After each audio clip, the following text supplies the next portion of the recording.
today's video, I am going to explain you about one of the core subject from Kset or the UGC exam preparation, that is electromagnetic theory or the electrodynamics.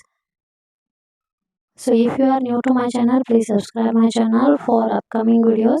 In the previous videos, I have explained the exam related uh, question papers or how you can crack the exam. So if you go to my channel, you will find the videos related to the exam preparation. So here is the playlist for the general aptitude as well as for the core subject physical science. You will find the previous year question papers as well as the general aptitude preparation. So you can watch those videos which may be helpful for you for the exam preparation. So let us discuss about the today's topic here, electromagnetic theory. So first thing you should know the syllabus for the exam preparation. So here is the syllabus is same for KSET as well as NET exam, or if you take the GATE exam. So here the electromagnetic theory.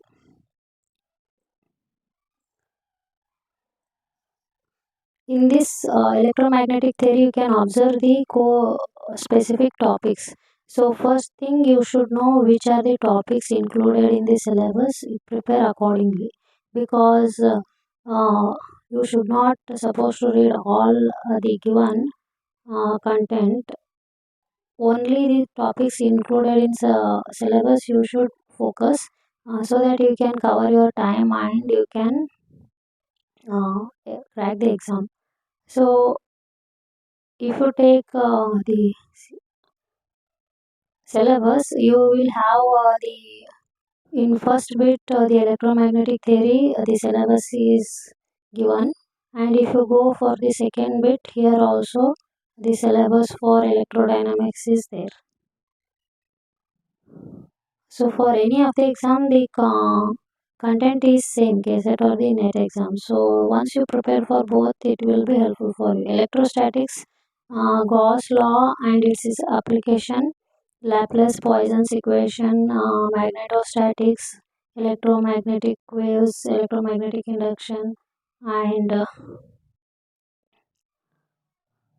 waveguides, everything, dynamics of charge and particles in electromagnetic field.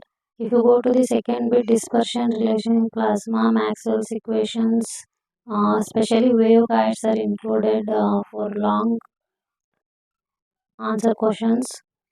So dipoles, retarded potentials. First, you should understand the given syllabus for the exam, and here I have some important formulas related to electromagnetic theory. So first important formula is here Coulomb's formula. So all the important formulas you can note down first, and also try to read the theory behind that how much possible.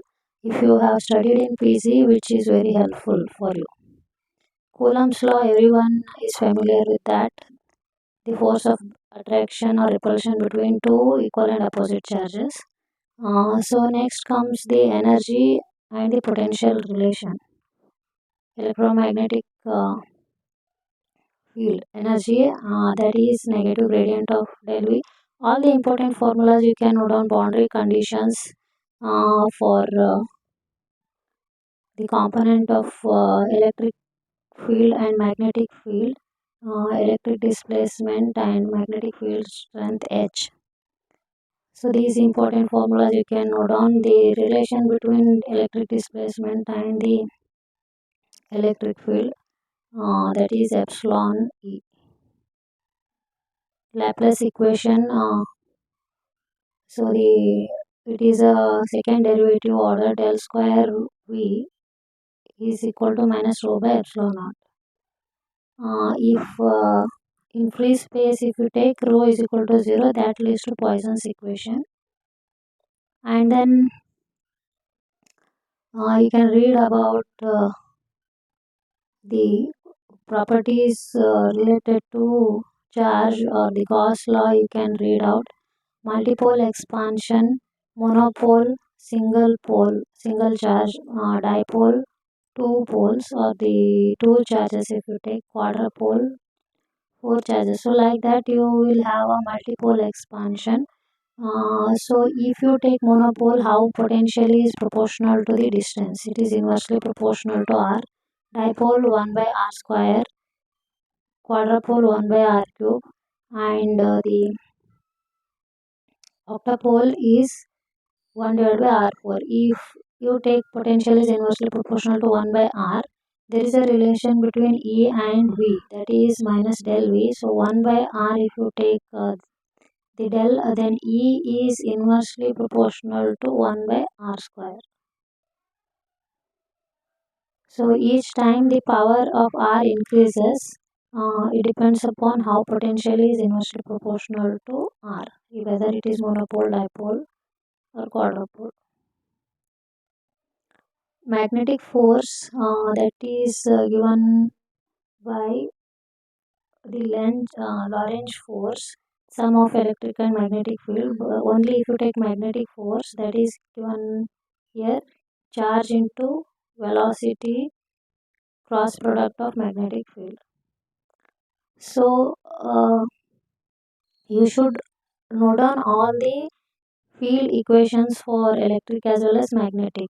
Then if you combine both the fields, you will come across the Faraday's law, that is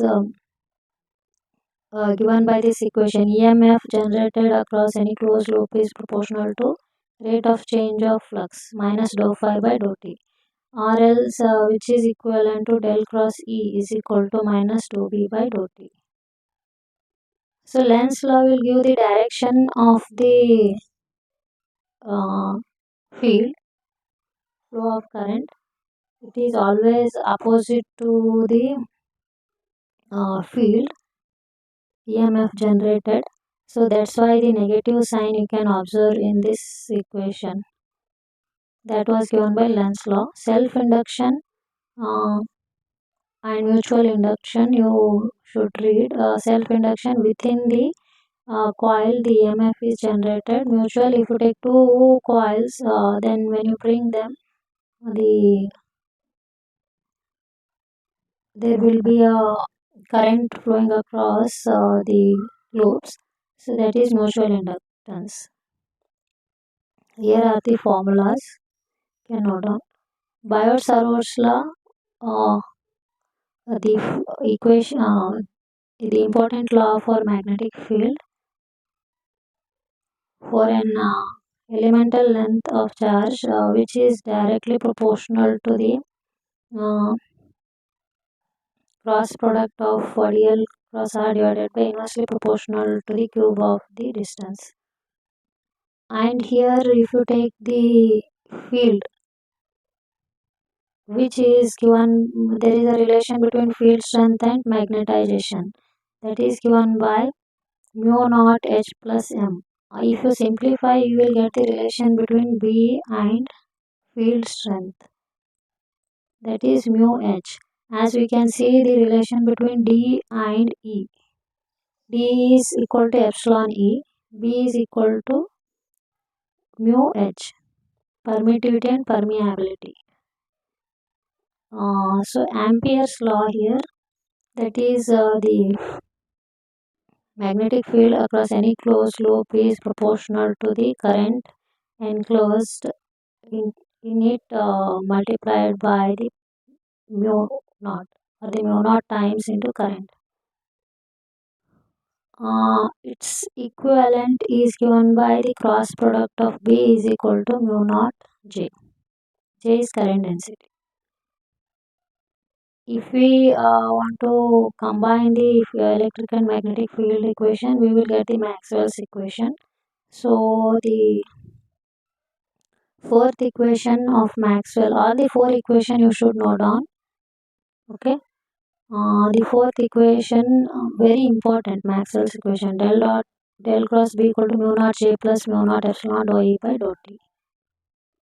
and how the field is related to vector potential. B is equal to del cross A, as E is equal to negative gradient V in case of electric field. Okay, so B is a vector quantity del cross A. Maxwell's electromagnetic equation in free space, as this is the fourth one. So here all the four equations are given. Del dot E is equal to rho by epsilon, that is Gauss law. Del dot B is equal to 0. Gauss law in magnetic field we can say sometime. Del cross E is equal to minus dou V by dou T, that is Faraday's law. And del cross B is equal to mu naught J plus mu naught epsilon dou E by dou T, that is Ampere's law. So these all four equations are the combination of electric and magnetic field which were given introduced by Maxwell. Normal component of B is same and tangential component of H is same at boundary. Boundary conditions are very important. So perpendicular or the normal component of B is same.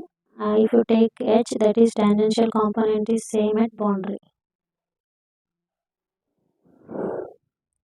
So the equation, if you take the relation between the vector potential A and the current density J, these are the equation you can simplify. And the relation between scalar potential and the charge density rho minus rho by epsilon naught. These two equations contain all information about Maxwell's EM equations. Coulomb gauge, that is given by the dot product of A, that is equal to 0. Lorentz gauge, very important, del dot A plus mu naught epsilon naught dou phi by dou T. Pointing theorem, which will give the flow of energy across the system, that is S equal to half E cross H. So you can take the dot product, del dot S is equal to minus dou by dou T U mechanical internal energy plus electromagnetic internal energy. So if we simplify this EM Maxwell's equation in free space, we will have these equations: del square E for free space mu naught epsilon, in medium mu epsilon, and del square B in free space and del square B in medium. The concept of retarded potential is emerged when we take into account that only accelerating particles produce EM waves.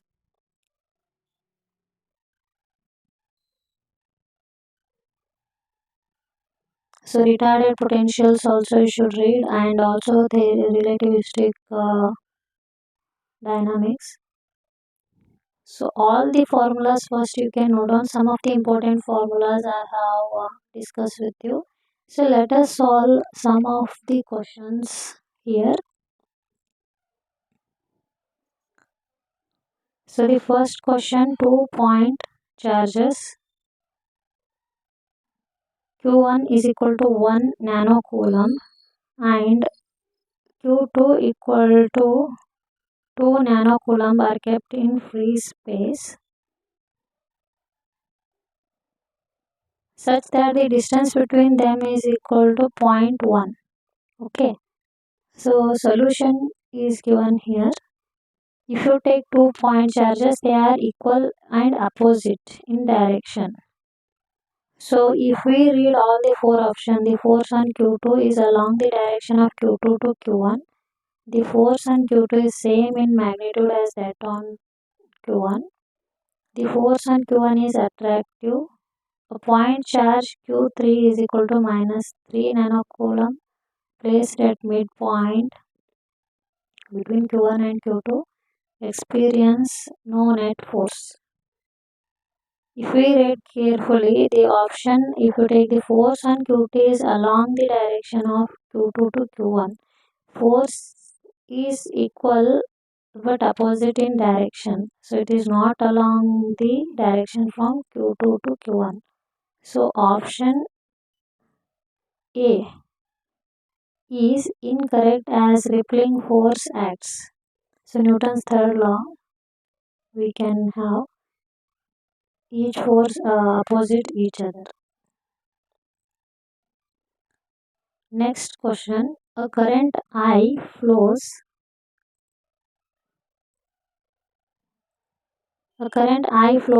in the anti-clockwise direction through a square loop of side A lying in the xy plane with its center at the origin. The magnetic induction at center of the square loop is.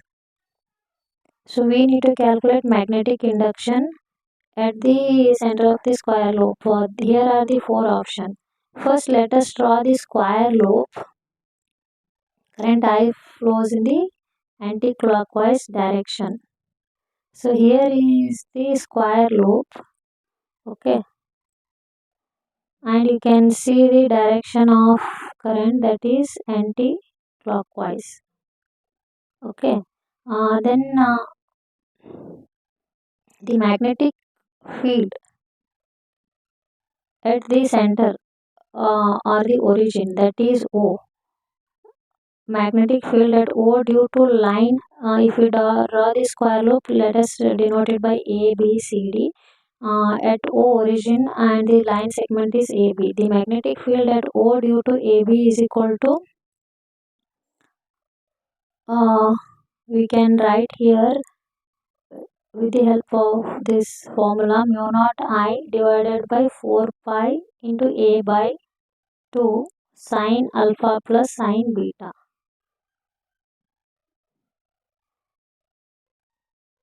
So this is the magnetic field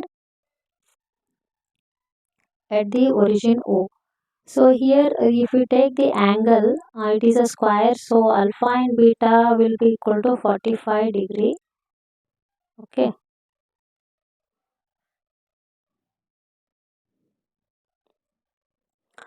So that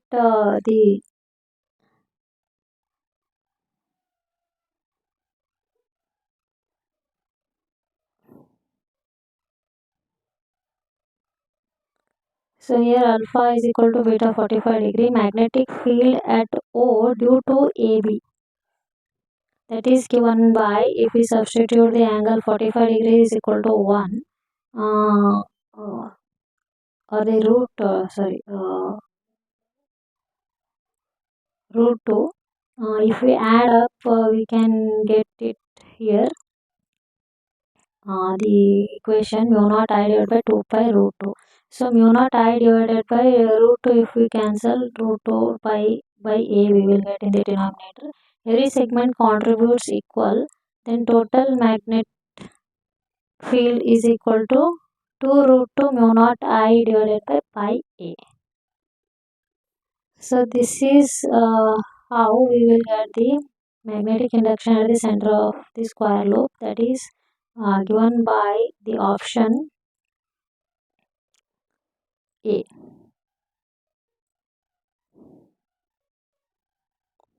Some concepts may be complicated, but you should know each and every equation, and you should know theory behind that concept. Then only you can solve the problems.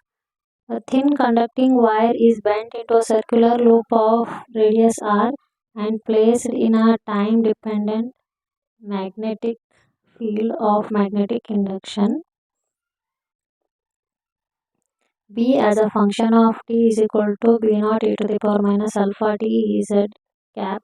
B naught is greater than 0 and alpha is greater than 0, such that the plane of the loop is perpendicular to B as a function of t. Then induced EMF in the loop is. So EMF induced, that is with the help of Faraday's law. We can solve here. Phi is equal to, flux is how much? B into pi r square. Okay. Then if we, according to Faraday's law, we have minus dou phi by dou t. If we substitute value of the flux in this equation, we will get the flux the induced EMF in the loop, that is given by option A, pi r square alpha b naught e to the power minus alpha t. So here flux is what? Number of lines passing through particular area. B into A, that is what the flux here. A is what? Pi r square, circular loop it is. So if we substitute phi value in this equation, we will get the induced EMF. Option A is correct.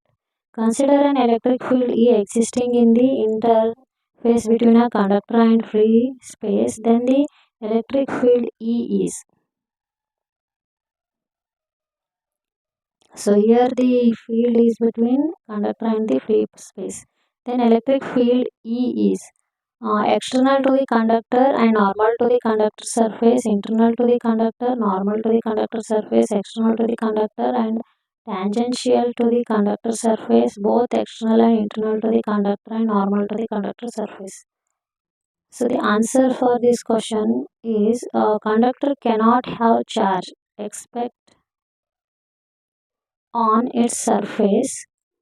Electric field E is external and normal to the surface.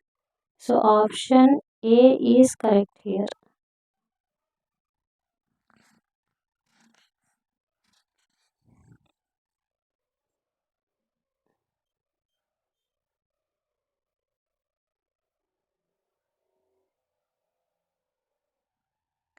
A coaxial cable of uniform cross section contains an insulating material of dielectric constant 3.5. The radius of the central wire is 0.01 meter and that of the sheet is 0.02 meter. The capacitance per kilometer of cable is. First read the question carefully and note down the given parameters. So the capacitance per kilometer is given by the equation 2 pi epsilon naught epsilon r divided by ln of b by a into 10 to the power 3. So here they have given the value of b and a. B is how much here? 3.5 into 10 to the power 3.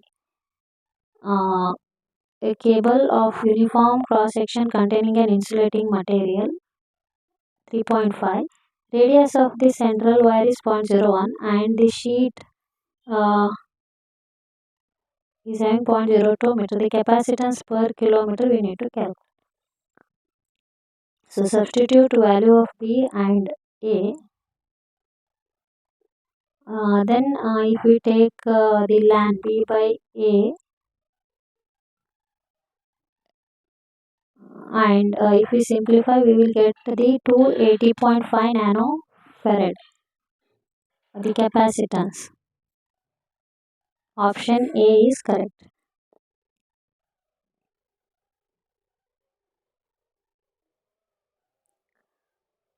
So then next epsilon naught and epsilon r are the constant values. You can substitute. You will get the capacitance. Next question, the XOY plane carries a uniform surface current density K equal to 50. The unit vector along Z axis A by per meter ampere area per meter. The magnetic field at the point Z equal to 0.5.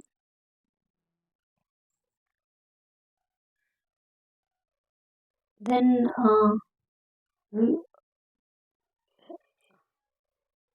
we have to solve and we can calculate the magnetic field here.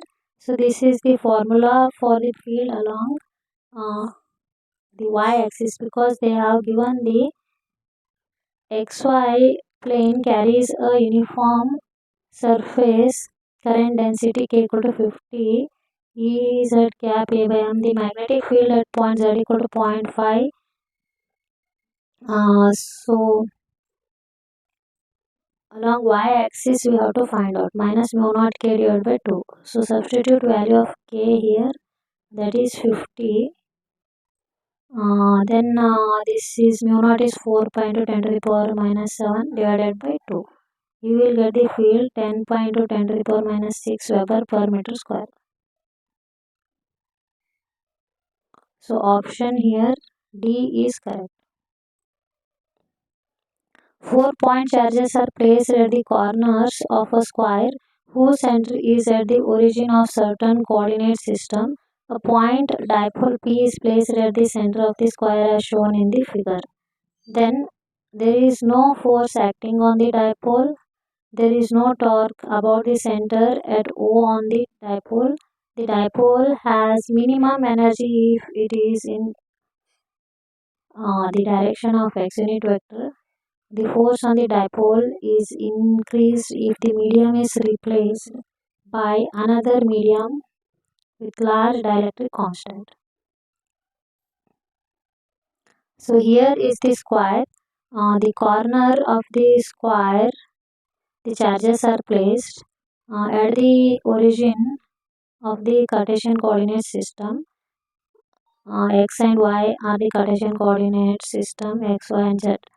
So a point dipole P is placed at the center of the square as shown in the figure. However, the four charges are also on the corner.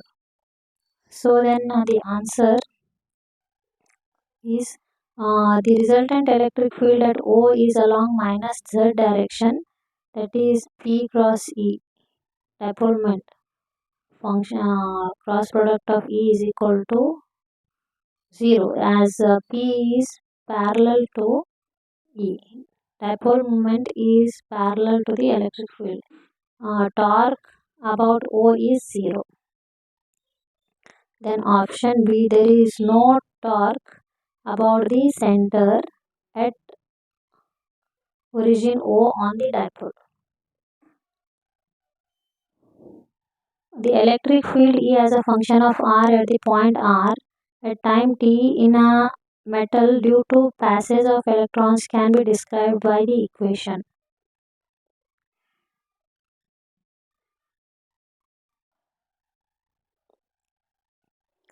So here it is the equation del square E as a function of R. So first note down the equation where omega prime is the characteristic associated with the metal and c is speed of light in vacuum. The dispersion relation corresponding to the plane wave solution of the form exponential j as a function of k dot r minus omega t is given by. So first note down the equation. Then you can have the equation for the wave vector I k square is equal to 1 divided by c square minus I omega square plus omega prime square. If you simplify, you will get this equation, and the final equation is omega square equal to omega prime square plus c square k square. Option B is correct here. Next one, a copper wire of uniform cross section area 1 × 10 to the power minus 6 meter square carries a current of 1 ampere. Assuming that each copper atom contributes 1 electron gas, the drift velocity of the free electron density of copper is 8.94 × 10 to the power 3 kg per meter cube. Its atomic mass is.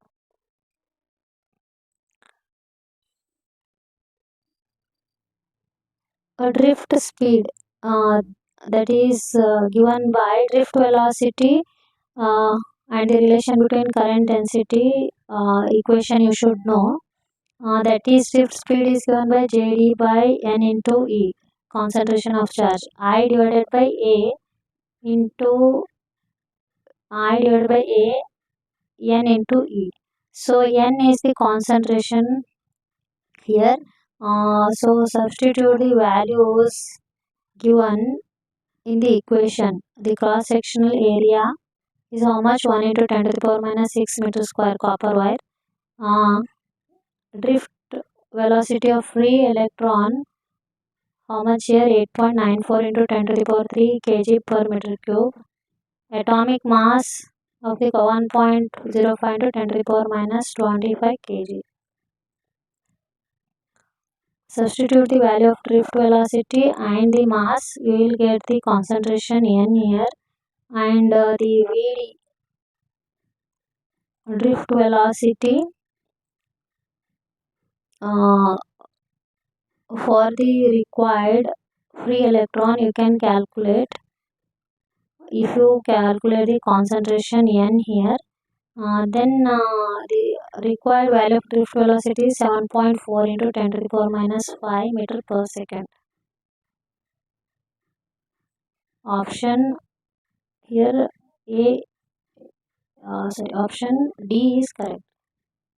Consider an infinitely long straight cylindrical current conductor of radius r with its axis along the z direction, which carries a current of 1 ampere uniformly distributed over its cross section. Which of the following statement is correct? So Maxwell's equation del cross B is equal to what? 0. That is when current density J equal to 0. So for outside conductor J equal to 0.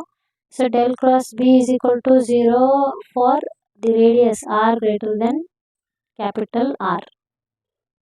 So option here the option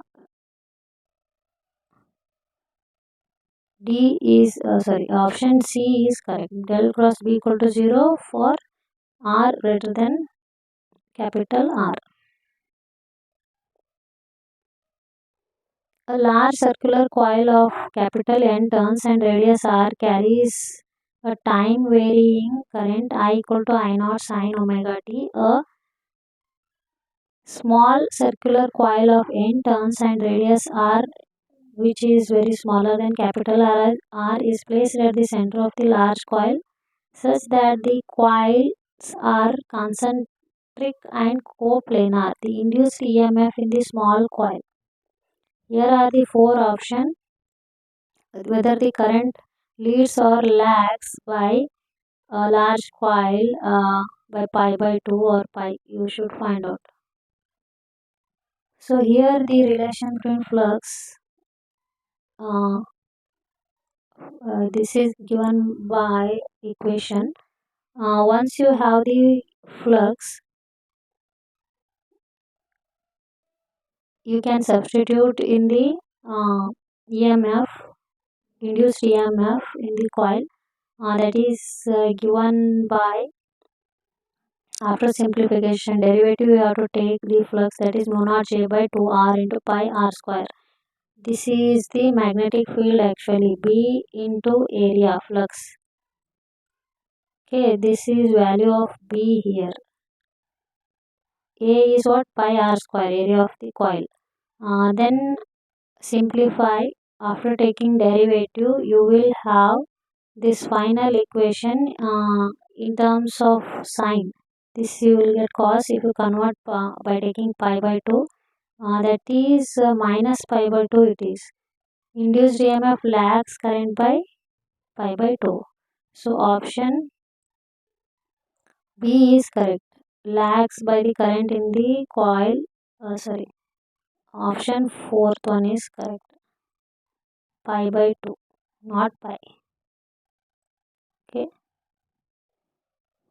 Next question. Four charges are placed at the four corners of the square of side A as shown in figure. The electric dipole moment of this configuration is. So dipole is what? Having the two equal and opposite charges separated by small distance.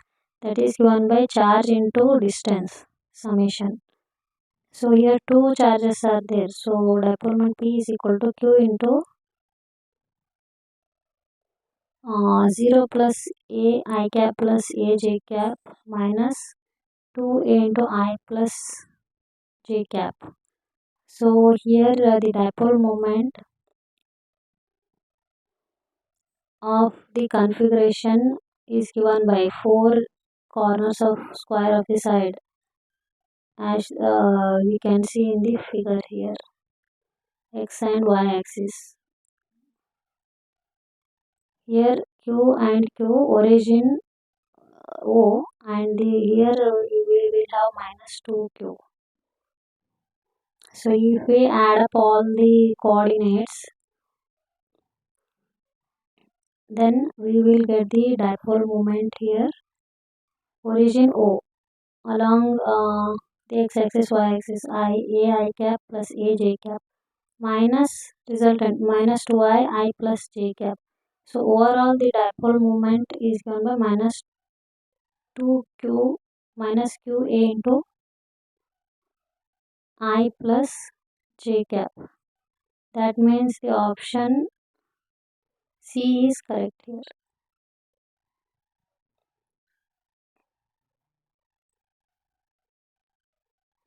So the next question, a particle with an initial velocity v0 I cap enters a region with an electric field E0 j and a magnetic field B0 j. The trajectory of the particle will A. Be an ellipse, B. a cycloid, B. a helix with constant, not be confined to any plane pitch. So the plane and its trajectory will be a helix with varying pitch, so it will not be confined to an plane. So it is, you can see this is the trajectory will be a helix with varying pitch. So 13th option, option C you can say, will be a helix with varying pitch.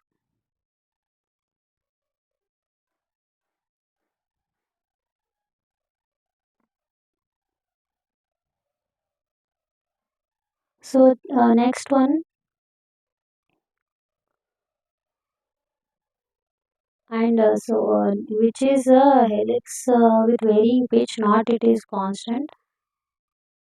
Option D is correct, but not be confined to the plane. So option D is correct. An electric charge plus Q is placed on the surface of a solid conduction sphere of radius A. The distance measured from the center of the sphere is denoted as R. Then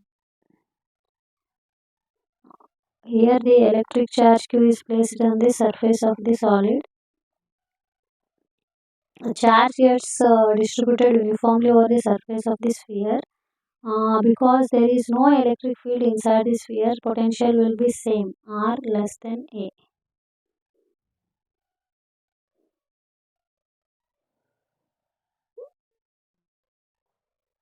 So option here the electrostatic potential has the same value for R less than A.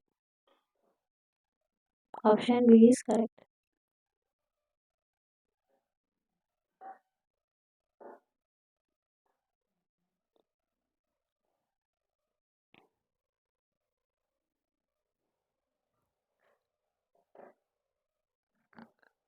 Next question, an electric field applied along the length of the long cylinder produces a polarization P. The depolarization held produced in this configuration is. The depolarization field should be applied in the opposite direction and its magnitude is given by 4 pi by 3 into P. So that means option A is correct. Which one of the following Maxwell equation implies the absence of magnetic monopoles? So 4 equations are there. Monopole doesn't exist for magnetic field. That means the option uh, B is correct. Del dot E is for monopole exists in electrostatics, but magnetostatic it doesn't exist. Del dot, if you take the dot product of B, that is 0, means monopole doesn't exist. An electromagnetic wave is propagating in free space in the z direction. If the electric field is given by E is equal to cos of omega t minus kz I, where omega t equal to ck, then the magnetic field is given by 17th if the electric field is given by equal to cos omega t minus kzi, where omega t equal to ck, then magnetic field 17th one, as B, that is magnetic field is perpendicular to the cross product of electric field with wave vector k. That means B is equal to 1 by C cos of omega t minus kz j cap. Option A is correct.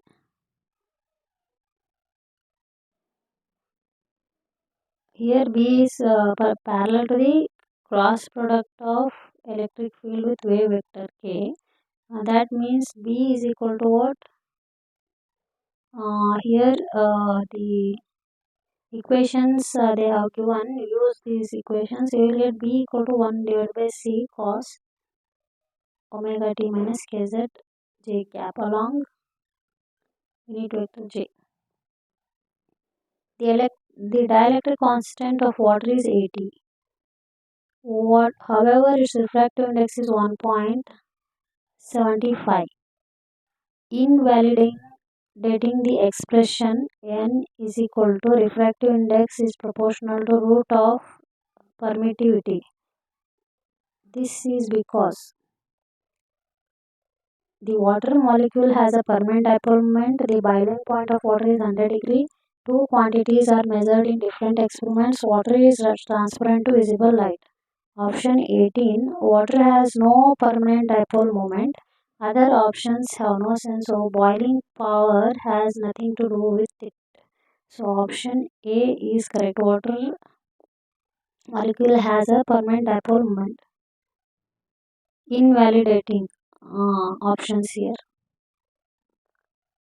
So next one, electromagnetic waves are propagating along a hollow metallic wave guide whose cross section is square of side omega. The minimum frequency of electromagnetic wave is, that is pi c by omega. Option C. Consider the given statement about E as a function of r comma t and B as a function of r comma t. The electric and magnetic vectors respectively in the region of a free space. P, both E and B are conservative vector fields. Q, both E and B are central force fields. R, E and B are mutually perpendicular in the region. S, works done by B on a moving charge in the region is 0. Choose the right combination of correct statement from the following. The electric and magnetic fields are perpendicular to each other. So the magnetic force is given by Q into V cross V, which is perpendicular to velocity. F dot V is equal to 0. So the energy or the power is equal to 0. No work is done by B. That means option B is correct. R and S. R, E and B are mutually perpendicular in the region. S work done by B on the moving charge in the region is 0. Option B is correct. An infinite conducting sheath in the xy plane carries a surface current density K along the y-axis. The magnetic field B for Z greater than 0 is. So here with the help of diagram we can understand the magnetic field B and the current which are perpendicular to each other. So the magnetic field at origin is equal to mu naught K by 2. Option B is correct. For this to represent a standing wave in the empty region between the plates, K is equal to pi by L and alpha equal to 0. Options are given. For this to represent a standing wave in the empty region between the plates, it is related to the question. Our question. So Z equal to 0, A equal to 0, Z equal to L, A equal to 0. Option C is correct here. K is equal to pi divided by 2L and alpha equal to pi by 2. An infinitely long closely wound solenoid carries a sinusoidal varying current. The induced electric field is 0 everywhere, non-zero inside and 0 outside the solenoid, non-zero inside as well as outside the solenoid, 0 inside and non-zero outside the solenoid. 23. Inside solenoid magnetic field exists, so dou B by dou T gives induced electric field, while outside dou B by dou T equal to 0, that means B equal to 0. So here the option non-zero inside and 0 outside the solenoid, or non-zero inside as well as outside the 0 inside and 0 non-zero outside the solenoid. Inside solenoid magnetic field exists, so dou V by dou T gives induced electric field, while outside dou V by non-zero inside. Okay, option non-zero inside and 0 outside the solenoid. Option B is correct. A charge plus Q is kept at a distance of 2r from the center of the grounded conducting sphere of radius r. The image charge and its distance from the center are respectively. So here a charge Q is kept at the distance of 2r from the center of the grounded conducting sphere. Here you can see in the diagram.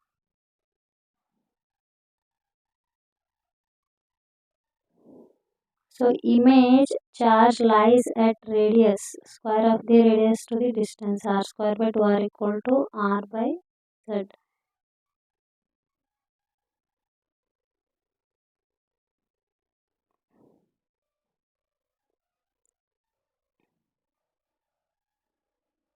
Then the charge of image charge minus 1 original charge into radius by distance. If we do it, we will get the charge of the image, that is minus q by 2.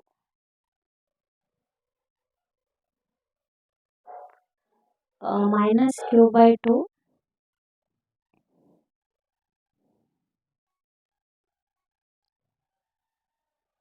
r divided by 2. Okay, option A is correct. A conducting sphere of radius r has charge plus q on its surface. If the charge on the sphere is doubled and its radius is halved, the energy associated with the electric field will. As the internal energy is directly proportional to charge to the radius, energy is proportional to square of the charge and radius, then that will be 8 times. The energy associated with electric field will be increases 8 times. Option B. A conducting sphere of radius r is placed in a uniform electric field E0 directed along positive z axis. The electric potential for outside point is given by output voltage is equal to minus E0 1 minus r cube by r cube r cos square. R is the distance from the center and theta is the polar angle. The charge density on the surface of the sphere is. As we know, the relation between energy, electric field and potential, that is minus del V. And according to Gauss law, the total flux enclosed within the surface is surface density sigma by epsilon naught. So sigma is given by this equation. Here they have given the equation value of potential energy. So if we do the simplification here, we will get the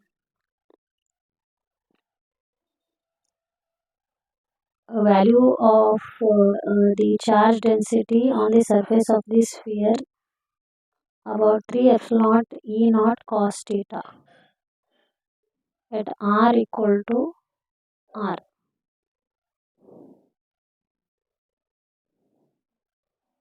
3 epsilon naught E naught cos. Option A is correct. In circular arc, QTS is kept in an external magnetic field B naught as shown in figure. The arc carries current I. The magnetic field is directed normal and into the page. The force acting on the arc is. Here you can see the diagram. Circular arc QTS. QTS is kept in an external magnetic field of B. R carries current I. The magnetic field is directed normal and into the page. So what about the force here? The length of the arc is how much? 2 pi r into 60 by 360, because it is not a complete circle, it is an arc. QTS 60 by 360. We will have pi r by 3. So length is element dl is perpendicular to B for every segment. The force is given by I dl cross B for the length element. So if this is the cross product, radially outside it is, then we can have here the two axes x and y. Force along the two axes. So along x-axis 0 by symmetry.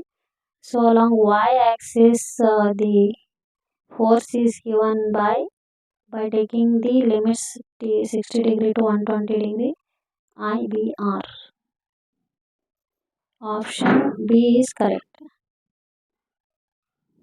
A plane electromagnetic wave of frequency omega is incident normally on an air dielectric interface. The dielectric is linear, isotropic, non-magnetic, and its refractive index is n. The reflectance R and transmittance T for the interface R.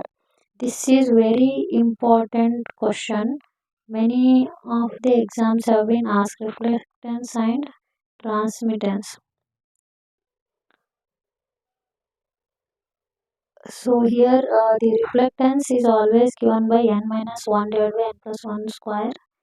And if we have the total sum of r plus t is equal to 1. So then total transmission is what? 1 minus r. Then t we will have 4n plus n plus 1 square. So option A is correct here. Reflectance and transmission. These equations you should remember. Electric field of a plane electromagnetic wave is E is equal to E naught exponential. Note down this equation. If x, y, z are Cartesian unit vectors, the wave vector k of the EM wave is. So wave vector we have to find out here.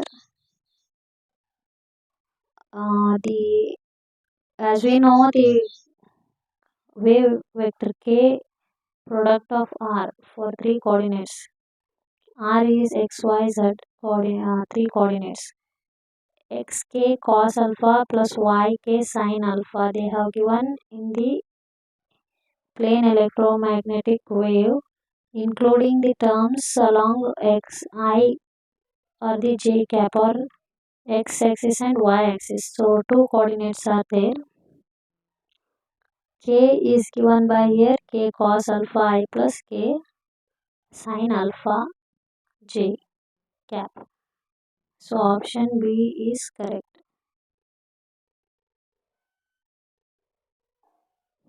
Next one, the dispersion relation for a low density plasma omega square equal to omega naught square plus c square k square. Omega naught is the plasma frequency, c is the speed of light in free space. The relation between group velocity and the phase velocity is. So very important question here.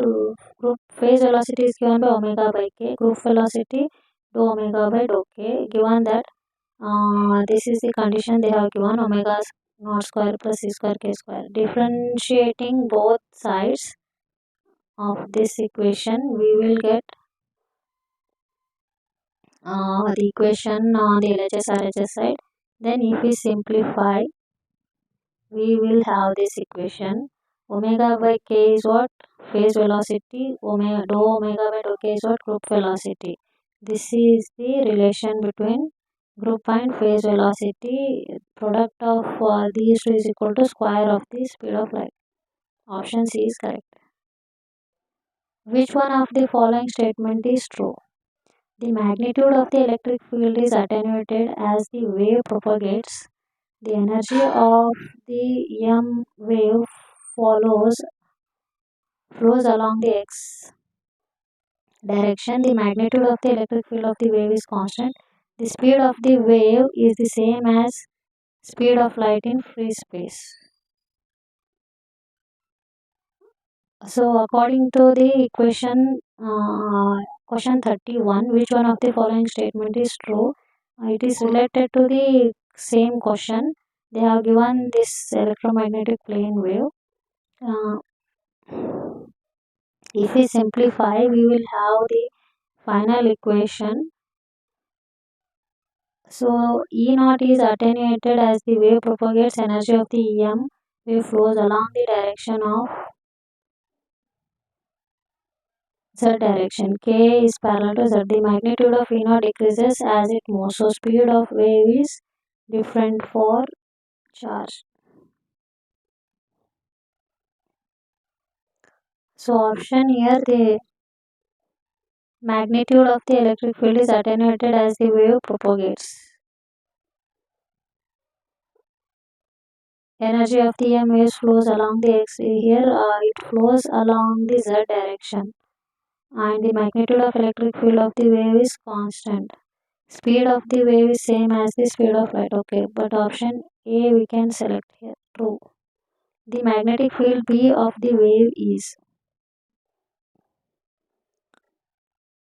So from the same question here, this is the attached question. Magnetic field B of the wave is. So B is equal to what? The R cross E by V. If we substitute the value of E here and the phase velocity, we will get the field equation. So here the option y cap exponential, option B is correct here.